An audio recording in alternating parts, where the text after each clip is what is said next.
నేను ఏదో పెద్ద పాపమే చేసి ఉండవచ్చు, ఆ పెద్ద పాపానికి తగినంత ఫలితాన్ని మాత్రం నాకు ఇవ్వకండి. అంత పెద్ద అశుభవార్త నేను వినేటట్టుగా చేయకండి. దానివల్ల నేను తల్లడిల్లిపోయేటట్టుగా నన్ను మార్చకండి.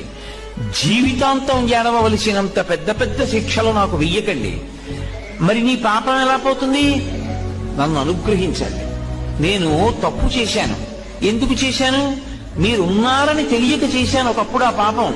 ఇప్పుడు తెలుసుకున్నాను మీరున్నారని, కాబట్టి నేను చెయ్యను. ఇప్పుడు నేను ప్రయత్నపూర్వకంగా ఏ తప్పు చెయ్యట్లేదు, కానీ అప్పుడు చేశాను.